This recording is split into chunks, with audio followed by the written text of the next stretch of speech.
Deep within a medieval library, the most important documents were often the ones that appeared lost. This was not an accident. It was a security system.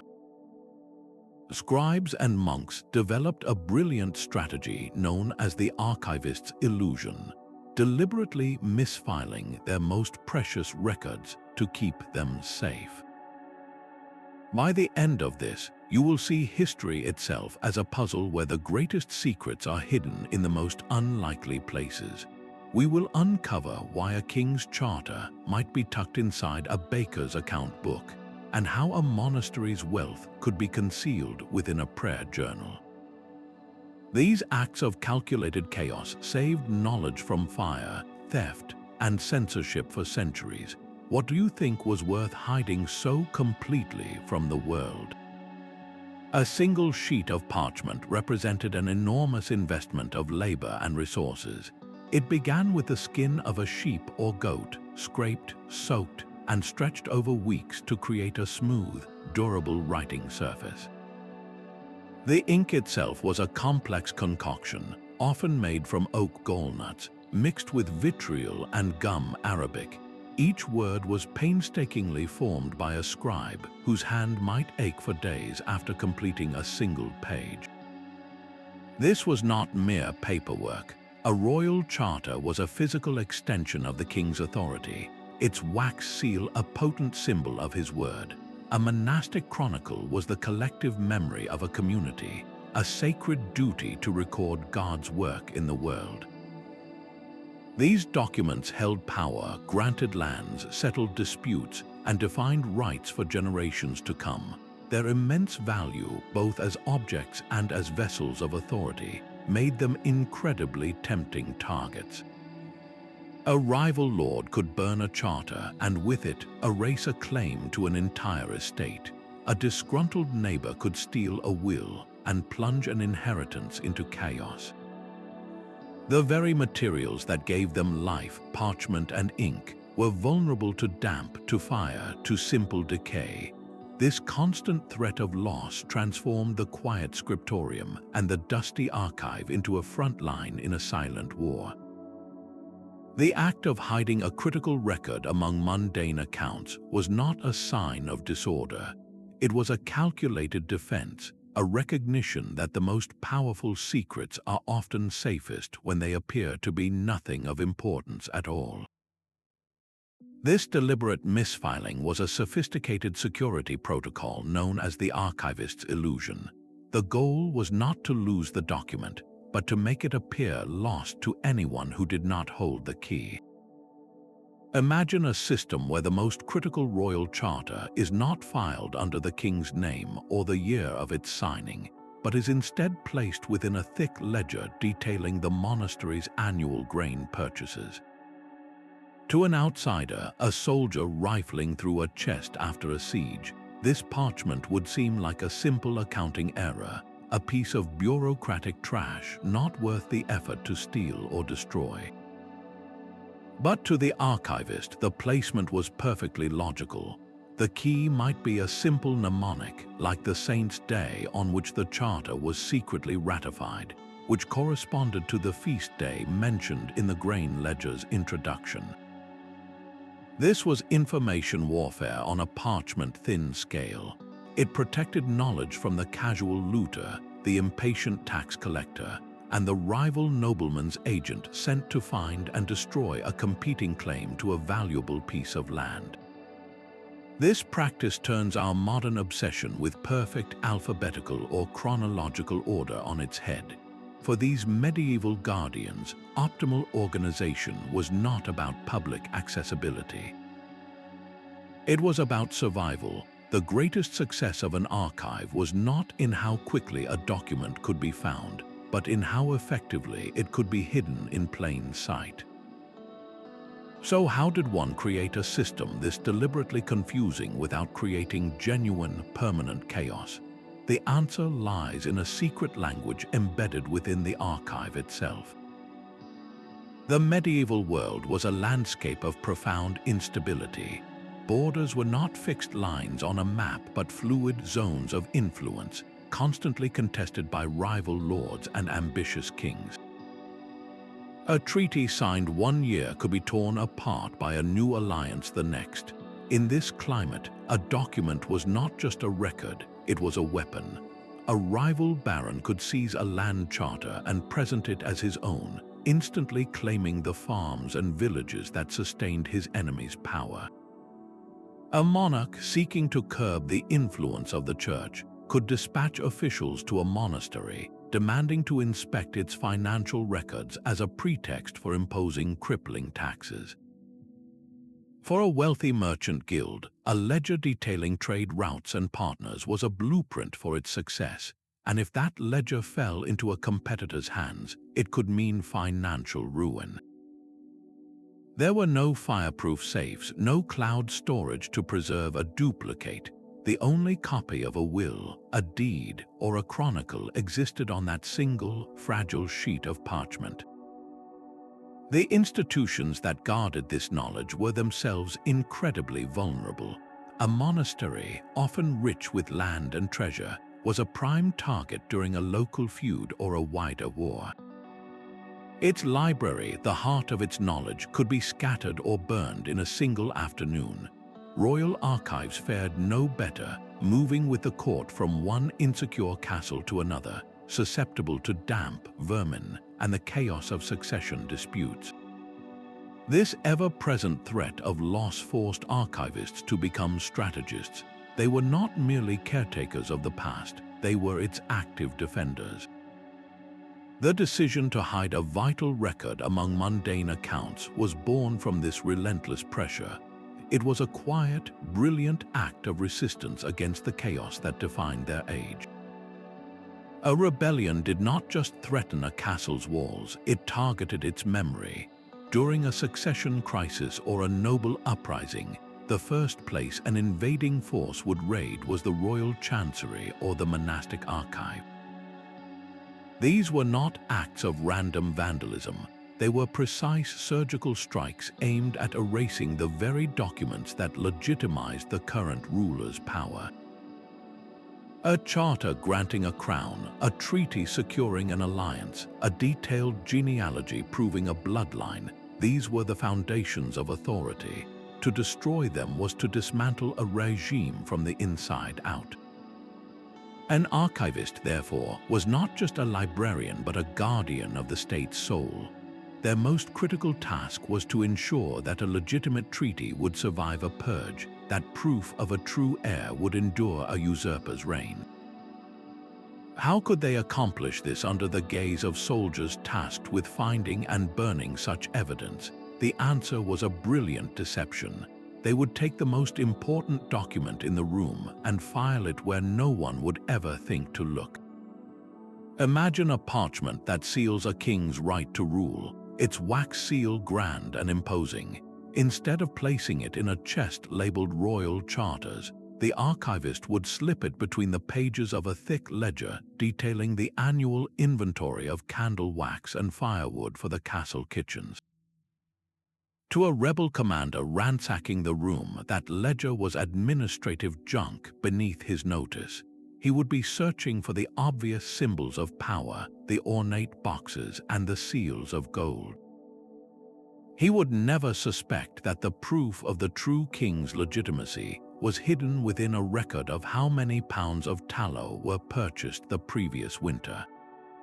This was the archivist's illusion in its most potent form, a deliberate act of misfiling that transformed a world-changing document into something that appeared utterly trivial.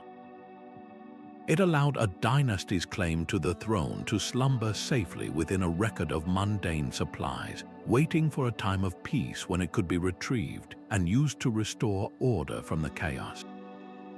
But the threat was not only to crowns and kingdoms. The same logic of concealment protected the lifeblood of commerce and craft.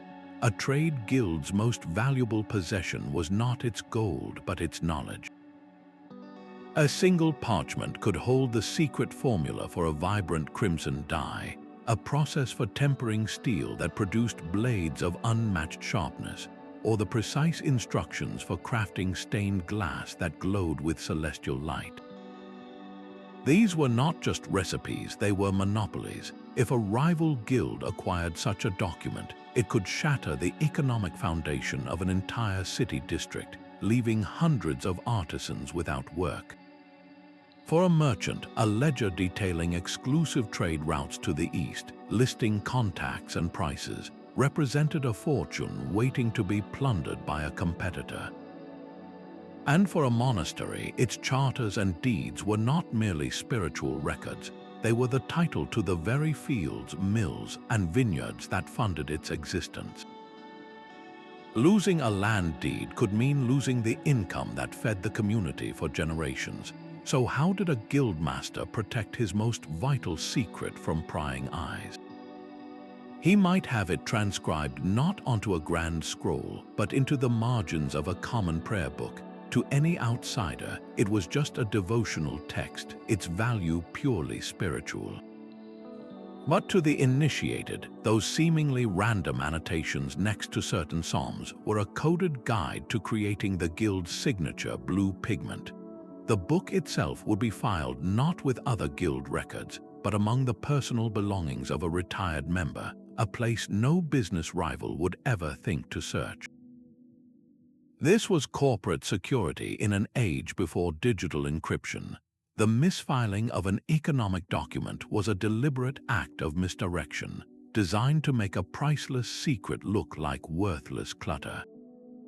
It ensured that a competitor, hastily searching a workshop, would overlook the very thing he was sent to find, passing over the prayer book as he ransacked the chest for a formal, official-looking contract. The survival of a family's wealth, a guild's dominance, or a monastery's independence could all hinge on this simple, brilliant illusion. Perhaps the most profound motive for this deception was the protection of knowledge itself. In an era scarred by religious wars and ideological purges, a book could be a dangerous thing. A text deemed heretical by the church, a scientific treatise that challenged established doctrine, or even an ancient philosophical work from a pagan author could be condemned to the flames. Monastic libraries, which functioned as the internet of the Middle Ages, often found themselves on the front lines of these intellectual battles. For a monk devoted to learning, the destruction of any book was a tragedy. Their solution was a quiet, courageous act of subterfuge. To save a controversial text, they would deliberately misfile it, embedding the forbidden knowledge within a volume deemed safe and orthodox. A bold treatise on astronomy that suggested the Earth moved around the Sun might be carefully copied into the blank margins of a massive volume of approved sermons. The dangerous ideas would literally hide in the footnotes of faith. Even more ingeniously, a monk might disbind a condemned pagan text and use its sturdy parchment to create the stiff boards for a new Bible's cover. The heretical words would be physically hidden, pressed between layers of wood and leather, silently supporting the sacred text they were supposed to oppose. This was not typically an act of rebellion, but one of profound preservation.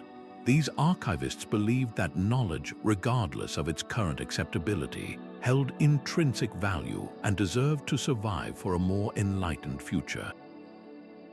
They became guardians of intellectual diversity, fighting a silent war against the tides of dogma and censorship. Their greatest weapon was making the controversial invisible, ensuring that a dangerous idea could slumber for centuries, safely disguised as something utterly ordinary. The archivist was the master of this illusion, a figure of immense trust and specialized skill. These were not simply librarians who sorted scrolls, but highly educated individuals, often monks or clerics, who understood that their primary duty was protection. Their training went far beyond perfect penmanship and a command of Latin. They had to be amateur cryptographers, political analysts, and risk assessors all at once. They needed to anticipate which rival lord might try to invalidate a land deed, or which religious authority might deem a particular text dangerous. This required a deep, intimate knowledge of the world outside the monastery walls or the castle gates.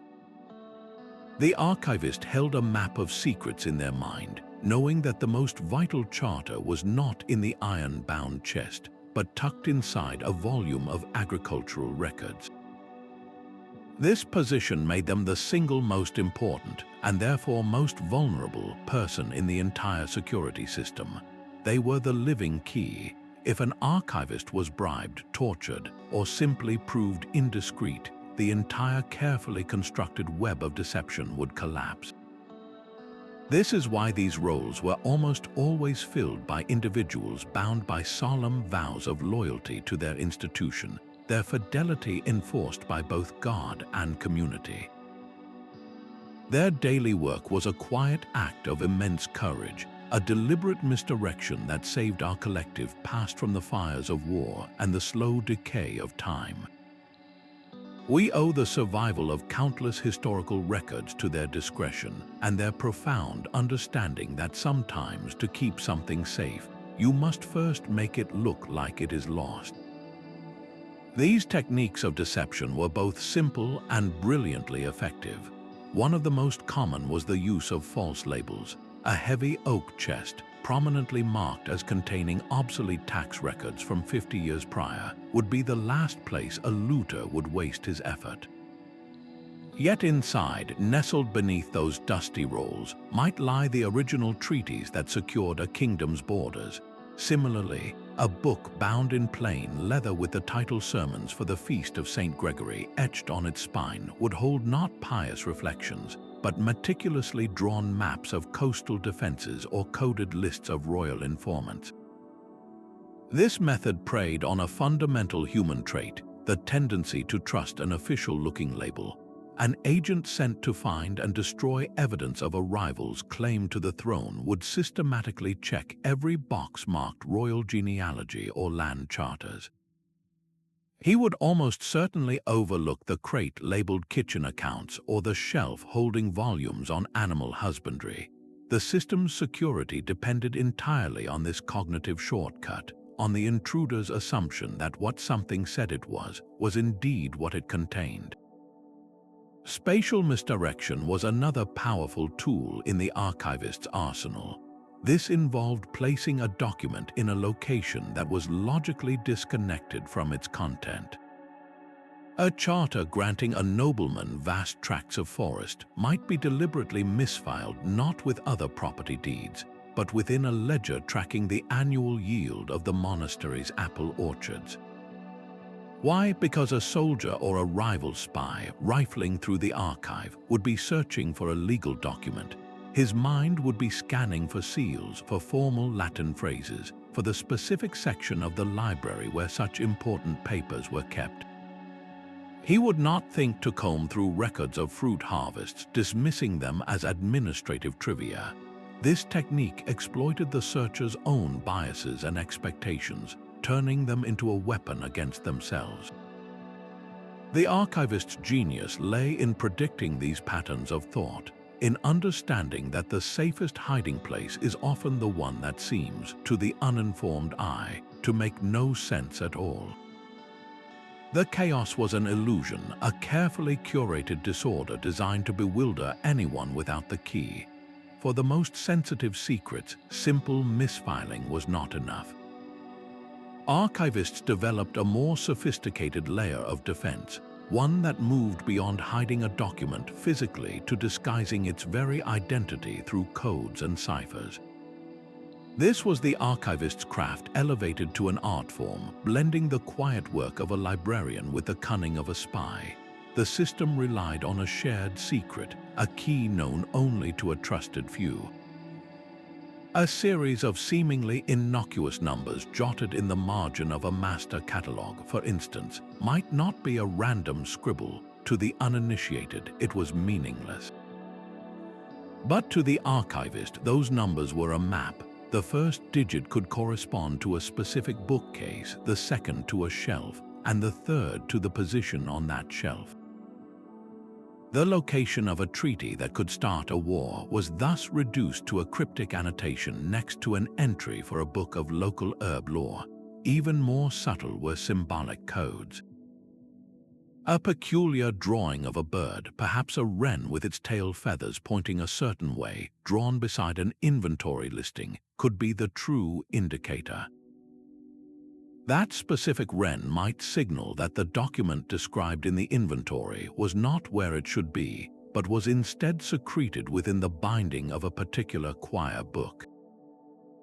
This method offered powerful protection against a determined, intelligent adversary who might suspect that misfiling was occurring. A rival's agent, carefully examining the master index, would see only a comprehensive list of the archive's holdings. He would have no reason to suspect that the small flower sketched next to one entry was the difference between finding a trivial land grant and discovering the secret that secured a dynasty's legitimacy.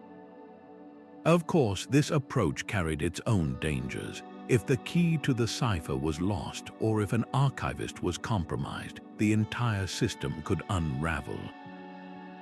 The very complexity that made it secure also made it fragile. This represents the pinnacle of the medieval archivists' ingenuity, a testament to the lengths they would go to protect knowledge, transforming their quiet libraries into fortresses of coded information.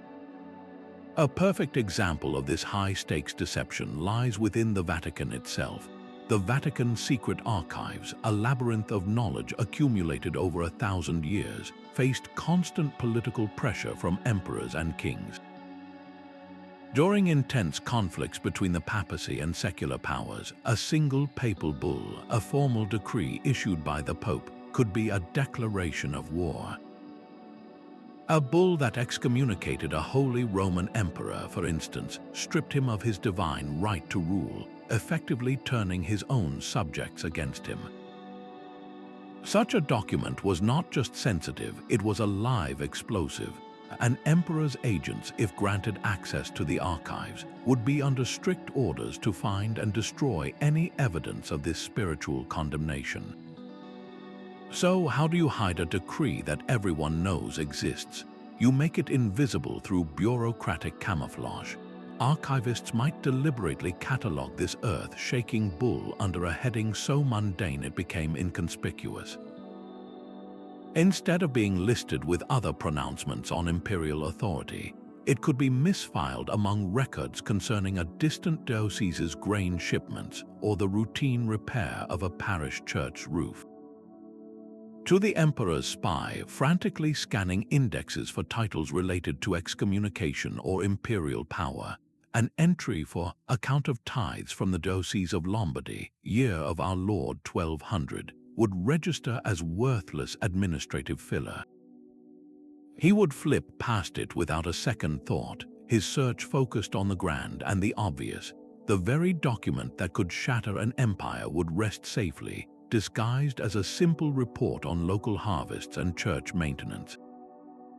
This case demonstrates that the archivist's illusion was not merely about protecting property or trade secrets. It was a tool that could directly alter the balance of power on a continental scale, allowing a fragile piece of parchment to defy the might of an emperor simply by appearing to be something it was not. The financial survival of a monastery could depend on a single, brilliant lie. These religious communities were often the economic powerhouses of their regions, managing vast estates, farms, and mills. Their detailed financial records, if seized by a royal tax collector or a neighboring baron, could be used to justify crippling levies or outright confiscation of their lands. A straightforward ledger listing all properties and their revenues was an open invitation to financial ruin. So, the guardians of these records, the abbot and the cellarer, turned to a strategy of deliberate fragmentation. They would take the complete picture of the monastery's wealth and shatter it into seemingly unrelated pieces. Imagine the master record of land holdings. Instead of a single, obvious volume, its contents WERE Chinese letter across the library. One section detailing income from wheat fields might be copied into the back of a heavy book of liturgical chants. Another part, listing rents from a town's market stalls, could be hidden within the pages of a chronicle recounting the miracles of a local saint. A final fragment, noting the yield from vineyards, might appear as marginal notes in a ledger tracking the comings and goings of pilgrims at the guest house. To any outsider, these were just devotional texts and administrative logs. A tax official, impatient and looking for a clear list of assets, would dismiss the music book as irrelevant and the saint's life as spiritual trivia. He would never connect these scattered, mundane entries to the financial health of the institution. The system's security relied on this cognitive disconnect. Only the abbot and the cellarer held the mental key, the secret understanding of which books contained the pieces and how they fit together to reveal the true, formidable wealth of the monastery. The complete financial picture was safe because it did not physically exist anywhere. It was an illusion, a phantom ledger that only materialized in the minds of two trusted men, protecting the community's future from the greed that surrounded it. This apparent chaos was the system's ultimate camouflage. To any visitor, whether a medieval tax collector or a modern graduate student, an archive that deliberately misfiled its treasures would present a picture of sheer negligence. Shelves would seem haphazard, scrolls would appear misplaced, and the entire collection would defy any logical order. A historian from our time, trained to expect neat catalogues and consistent filing systems, might initially dismiss such an archive as the work of incompetent or overwhelmed custodians. They might write off the strange placements as simple errors, the result of centuries of poor management. And that is precisely the point. The greatest triumph of the archivist's illusion is that it perfectly mimics failure. The very messiness that would seem like a vulnerability becomes an impenetrable defense. It is a brilliance that disguises itself as incompetence. Think of a researcher searching for a specific royal charter. They would logically look in the section for royal documents, perhaps organized by date or by the king's name. They might spend months or even years combing through those expected locations, finding nothing. All the while, the document they seek is resting comfortably, perfectly safe, inside a ledger detailing the purchase of candles and parchment for the scribes. It was never lost. It was simply hidden in a place deemed too insignificant, too chaotic to warrant a thorough search. This challenges a fundamental assumption of our own hyper-organized world, where we strive for perfect efficiency and immediate access. The medieval archivists understood a more nuanced truth, that a calculated degree of noise, of intentional disorder, can be the most effective way to protect a vital signal from being drowned out or stolen. Their system was not a rejection of order, but a far more sophisticated form of it, one where security mattered more than speed. This entire intricate web of deception relied on a single, fragile human link, the key holder. Without a trusted individual who understood the secret logic, the most perfectly misfiled document would become genuinely lost, its protective camouflage turning into a permanent tomb. This key holder was almost always the head archivist or a senior monastic official, a person whose loyalty was beyond question. Their knowledge was the true map to the archive's hidden treasures, a map that was never committed to paper. The system's rules were passed down orally from one generation of guardians to the next in a quiet ceremony of trust. This oral tradition was the ultimate security feature. A written key, no matter how well hidden, could be found, stolen, or copied. But a secret whispered from one sworn keeper to another left no physical trace for an enemy to follow. The key itself could be elegantly simple. It might be a rule like, the most vital treaty is always placed after the harvest records for the year it was signed. Or it could be more complex, a cipher where the first letter of each entry in a specific ledger spelled out a location. This human element was both the system's greatest strength and its most profound weakness. The key holder's memory was the only lock on the vault. If that person fell ill, was killed in a conflict, or failed to pass the secret to a successor before their own death, the knowledge died with them. The institution accepted this terrifying risk because the alternative, leaving their most precious records easily findable, was considered far more dangerous. This is why so many medieval documents are discovered by accident centuries later, tucked away in places that seem to make no sense. They were not lost through carelessness. They were the casualties of a security system that prioritized protection over permanence, a system where the final, most important key was a human life. For the modern historian, a misplaced document is no longer just a clerical error. It is a potential message in a bottle sent across the centuries by a long-dead archivist. The very act of finding a royal charter tucked inside a baker's ledger forces a fundamental shift in perspective. The question is no longer simply what the document says, but why it was deliberately hidden there. Its physical location becomes a vital piece of historical evidence in its own right, a silent witness to the dangers and anxieties of a vanished world. Each misfiled parchment whispers a story of fear, of a specific threat that prompted its guardian to choose this particular camouflage. A land deed hidden among records of candle purchases suggests a fear of property disputes or a greedy local lord. A controversial theological text bound into a book of sermons hints at the shadow of religious censorship. The archive's apparent chaos transforms into a coded map of past conflicts, its disorder a deliberate and eloquent testimony.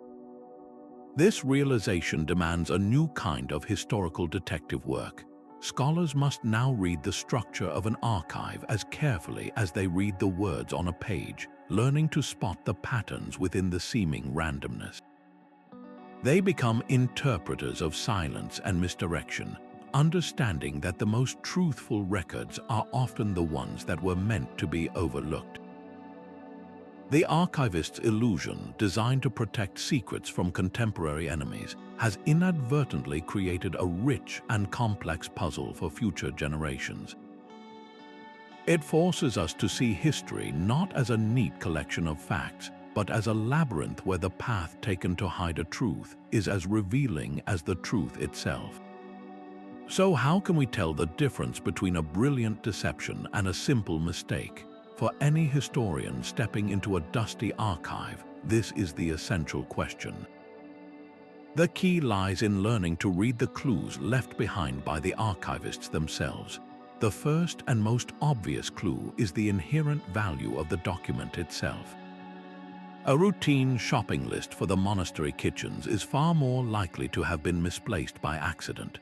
But a royal charter granting lands or a secret treaty between warring states carries such immense weight that its strange location almost certainly signals a deliberate choice. No one accidentally files a document that could topple a throne. The very importance of the parchment points toward an act of protection. Next, examine its physical condition. A genuinely lost document, one that slipped behind a bookcase a century ago, will often show clear signs of its ordeal. It might be frayed at the edges, stained by damp, or gnawed by insects. But a deliberately misfiled record tells a different story. It might be discovered in pristine condition, carefully folded and nestled inside the protective pages of a thick, sturdy ledger. The outer book, the decoy, bears the scars of time, while the priceless charter inside remains untouched, preserved by the very obscurity that was its shield. This careful preservation is a silent testament to its hidden purpose. The most telling evidence, however, is the context of its discovery. Finding a sensitive theological text wedged inside a manual on horse breeding is not a random accident. It is a pattern. The archivist selected that specific, unrelated volume precisely because no one would ever think to look there. The more illogical the pairing seems to our modern, ordered minds, the stronger the case for intentional concealment. A filing error would likely place a land deed in a nearby related category, perhaps with other property records from the wrong year, but a deed hidden within a songbook or a map sewn into the binding of a prayer journal speaks of a calculated plan to deceive. This contextual mismatch is the archivist's signature, a faint but discernible mark left on history, inviting us to unravel the reason behind the ruse. This psychological dimension transformed the archive from a mere repository into a formidable psychological barrier.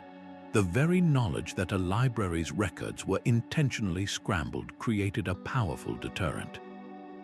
Imagine you are an agent sent by a rival lord to find a single, incriminating charter. You know it exists, but you have also heard whispers that the monastery's archivist is a master of misdirection. As you stand before shelves groaning with thousands of unlabeled scrolls and books, a wave of despair might wash over you. Where would you even begin? The task shifts from a simple search to a potentially endless, fruitless nightmare. This was the true genius of the archivist's illusion. It weaponized the perception of chaos. The rumor of deliberate misfiling alone could convince a potential thief that the reward was not worth the monumental effort. It created a fog of war around information, making the archive seem like an intellectual labyrinth from which no searcher could return victorious. This preemptive defense saved countless documents from ever being threatened. Why risk capture and punishment to spend weeks sifting through what might be administrative trash, when the document you seek could be hidden inside a record of laundry lists or a farmer's almanac? The system protected itself by appearing impenetrably disorganized, turning the archivist's cunning into a silent, psychological shield that repelled invaders before they even laid a hand on a single parchment. This ethical tightrope was walked every time a scribe chose to misfile a charter. Their core mission was to safeguard knowledge, to ensure that the legal, spiritual, and historical truths contained within their archives survived for future generations. Yet the very act of preservation sometimes demanded its opposite, a deliberate act of concealment that risked permanent loss. The archivist had to ask a painful question: is a document better off hidden and potentially forgotten, or easily accessible and vulnerable to immediate destruction? This was not an abstract philosophical debate. It was a practical, daily calculation with the weight of history on its shoulders. Choosing to misfile a controversial text, for instance, was an act of profound responsibility. The archivist was betting that a future era would be more tolerant, that the knowledge they were burying would one day be seen as valuable rather than dangerous. They were making a judgment call on behalf of generations yet unborn, gambling that their secret would be rediscovered when the world was ready for it. This required a deep faith not just in God, but in the eventual progress of human understanding. The alternative, leaving the text in plain sight, almost guaranteed its annihilation by the censors of their own time. The greater ethical breach, in their view, would be to allow a unique piece of human thought to be erased forever. Their deception was therefore not an act of sabotage, but one of supreme loyalty to the ideal of preservation itself.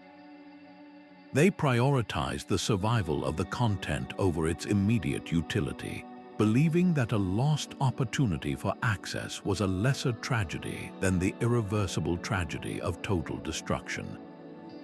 This moral calculus, born in the quiet of the scriptorium, resonates powerfully with our own modern conflicts over information. We see the same tension playing out in debates over government secrecy, where the need for national security is balanced against the public's right to know.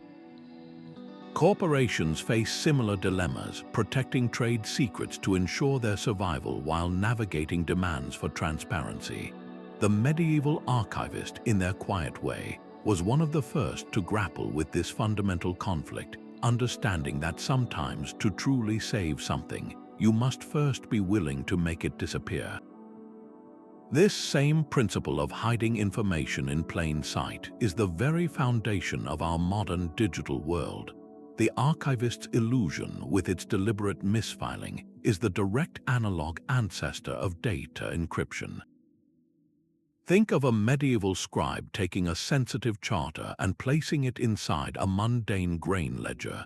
The information is still there, but its context renders it invisible to an unauthorized eye.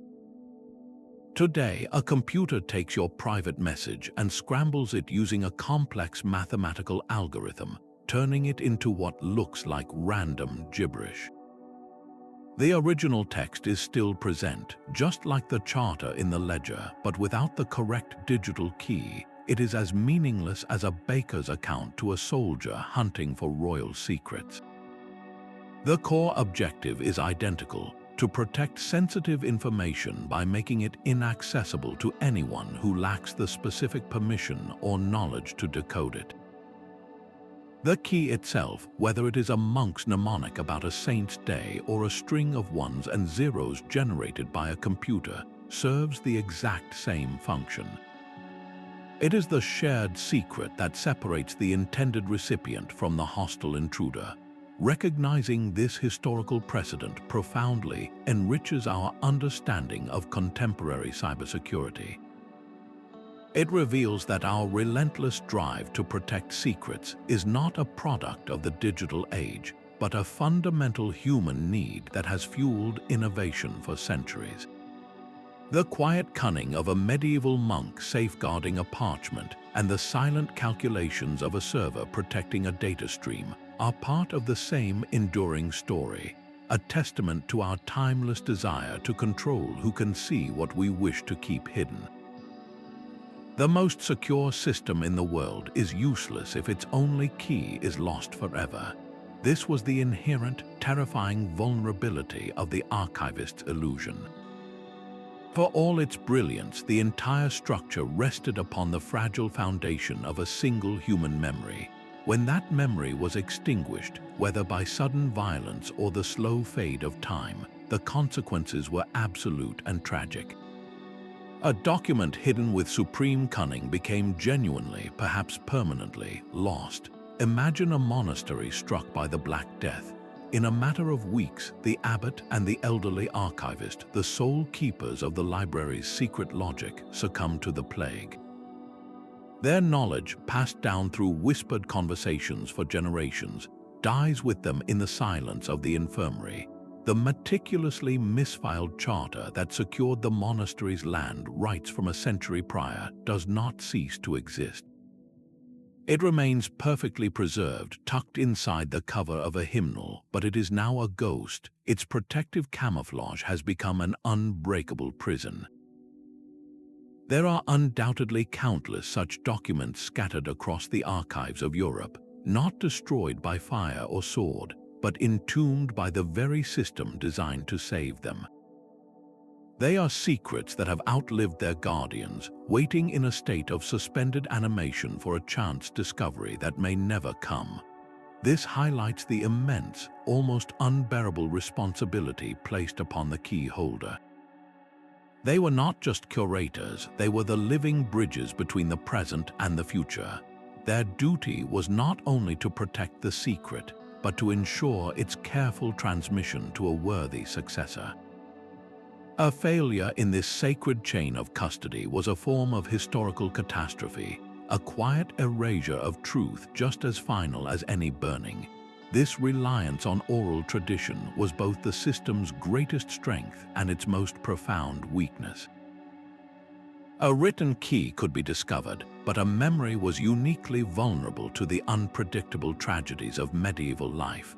A key holder could be killed in a minor border skirmish, fall from a horse, or simply forget a crucial detail in their old age. The institution accepted this risk because the alternative was considered far worse. It was a calculated gamble, a choice between the near certainty of loss through theft and the possibility of loss through forgotten knowledge. This reality serves as a poignant cautionary tale. reminding us that the most elegant security system is only as strong as the human links in its chain. It forces us to consider the importance of building redundancy and resilience into our own methods of preservation, ensuring that critical knowledge is not held hostage to the frailties of a single mind. This fascination with hidden knowledge is woven into the very fabric of our oldest stories. Long before we had the term archivist's illusion, legends were already celebrating the cunning required to protect a precious secret. The most famous of these quests, the search for the Holy Grail, is not merely a story about finding a sacred cup. It is a narrative built entirely around the principles of misdirection and concealment. The Grail is never simply sitting in a church for any knight to claim. Its location is guarded by puzzles, cryptic clues, and trials that separate the worthy seeker from the casual intruder. This mirrors the real-world challenge a medieval agent would have faced. Just as a knight had to prove his spiritual purity to be shown the path, an archivist would only reveal the location of a vital charter to someone with the right authority, the right knowledge, the right key. The Grail legend transforms the archivist's practical strategy into a grand metaphor for the ultimate discovery, where the prize is not just an object but enlightenment itself. This theme echoes through folklore across cultures. Think of the fairy tales where a map to a hidden treasure is tattooed on a prisoner's back or concealed within the illustrations of a common children's book. These stories resonate because they tap into a universal understanding that the most valuable things are never left in the open. They validate the real-world actions of those medieval monks and clerks, framing their deception not as mere bureaucracy, but as a form of wisdom. A hidden object in a story is always more compelling than one displayed on a shelf. The thrill is in the hunt, in deciphering the code and outsmarting the guardians. This narrative power explains why the tropes of the archivist's illusion are so enduring in literature. From the secret societies protecting forbidden knowledge in Umberto Eco's The Name of the Rose, a story set in a medieval monastery, to the meticulously hidden clues in a modern mystery novel, the structure remains the same. An important truth is deliberately obscured, and the protagonist's journey to uncover it forms the heart of the drama. These fictional representations are more than just entertainment. They are a cultural memory of a practice that was essential for centuries. They teach us that secrecy is not always about shame or malice, but can be a noble act of preservation. When a fictional character finds a diary hidden in a wall or a message scrawled in the margin of an old book, we instinctively understand the gravity of the discovery. We lean in because we know that someone went to great lengths to ensure that this particular piece of information would survive. This collective storytelling instinct confirms a profound truth. The archivist's illusion was not an isolated technical practice. It was an expression of a fundamental human behavior, one that recognizes that some truths are too fragile, too powerful, or too precious to be left unguarded. Our myths and legends have simply elevated this practical necessity into an art form, celebrating the cleverness required to hide a secret and the perseverance needed to bring it back into the light. The medieval world was not one of perfectible systems, but of constant, looming vulnerability. For us, living in an age of digital backups and legal protections, the sheer fragility of a single parchment is difficult to comprehend. To understand why a monk would deliberately misfile a royal charter, we must first step into a reality where a document was not just a record, but the very substance of power, identity, and survival. Theirs was a society built on profound hierarchies and a belief in a divine plan. Yet this cosmic order offered little protection from the ambitions of a neighboring lord or the torch of an invading army.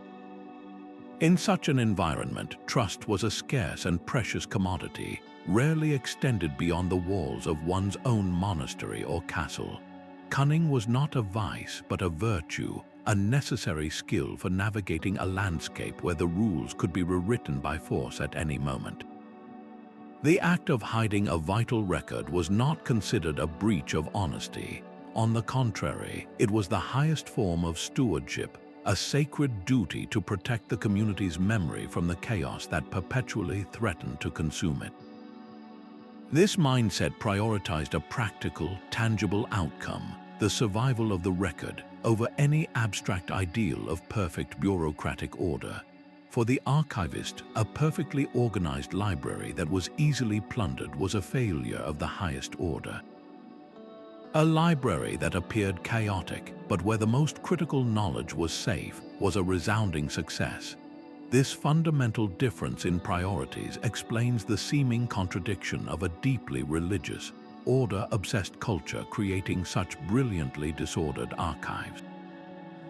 They were not rejecting order, they were redefining it on their own terms, creating a system where security was the ultimate form of organization. When we judge their methods as strange or inefficient, we are imposing our own modern values onto a world that operated under a completely different set of rules. To truly appreciate the archivist's illusion, we must suspend our obsession with immediate access and efficiency, and instead admire the profound, pragmatic wisdom of making something priceless look utterly ordinary. Our digital world creates a paradox of abundance and fragility. We generate unimaginable volumes of data, yet securing it often feels like an afterthought. The medieval archivist's quiet genius offers a powerful corrective to our modern assumptions.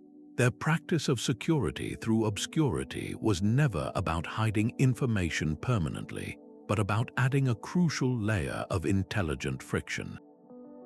In our rush to make every piece of data instantly accessible through powerful search engines, we have forgotten a fundamental truth that not all information deserves the same level of exposure. The medieval model champions a defense-in-depth strategy. Just as a castle was protected by outer walls, an inner keep, and a final stronghold, our data should be shielded by multiple, overlapping methods. Encryption is our high wall, two-factor authentication is the gatehouse, but the archivist's illusion provides the final, brilliant layer, the art of making the most critical data simply not look like a target. Think of a sensitive corporate strategy document. Storing it on a shared drive labeled Top Secret Projects is like putting a treasure chest in the town square with a bright neon sign. A sophisticated hacker, like a medieval soldier, will head straight for that obvious target. But what if that same document were deliberately misfiled, given an obscure, boring name, and placed within a folder hierarchy dedicated to, say, archived cafeteria menu planning from 5 years ago? To an automated scraping tool or a hurried intruder, it would register as digital trash, unworthy of a second glance. This is not about deleting the data or locking it away so tightly that even authorized users cannot find it. It is about managing perception, about using camouflage as a legitimate form of protection. The human element remains as critical today as it was in the scriptorium. We have replaced the monk with the system administrator, the abbot with the chief information security officer. These individuals are our modern key holders, entrusted with the digital equivalents of the secret cipher. Their knowledge, their discretion, and their judgment are the ultimate safeguards, yet we often overlook their vulnerability to social engineering attacks, burnout, or simple human error. A complex password can be reset, but the loss of institutional knowledge when a key employee departs can create digital black holes as profound as any medieval archive whose archivist died without passing on the secret. The medieval lesson is clear. We must design systems that do not rely solely on the infallibility of a single person. We need to build resilient protocols for sharing essential knowledge across trusted teams, creating a chain of custody that can survive the departure of any one individual. Perhaps the most profound shift in thinking involves redefining the goal of information management itself.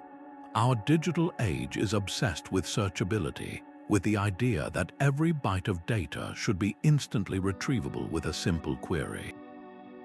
The medieval archivists operated on a different principle, that the primary goal is not speed of access, but security of content.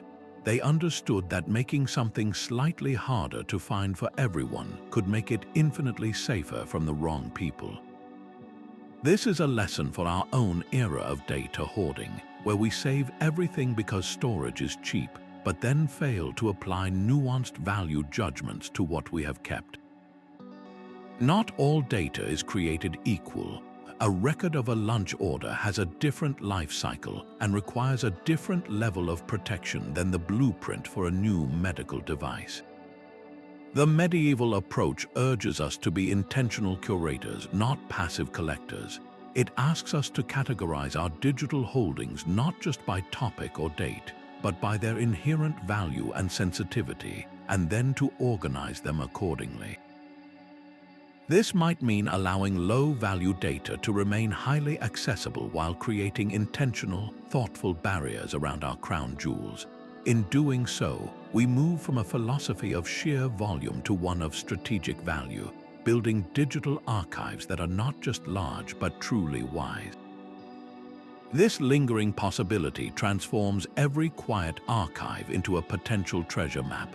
Within the hallowed halls of Oxford's Bodleian Library or the ancient collections of the Sorbonne, entire sections of manuscripts may still be arranged according to a logic that died centuries ago with a single, trusted librarian.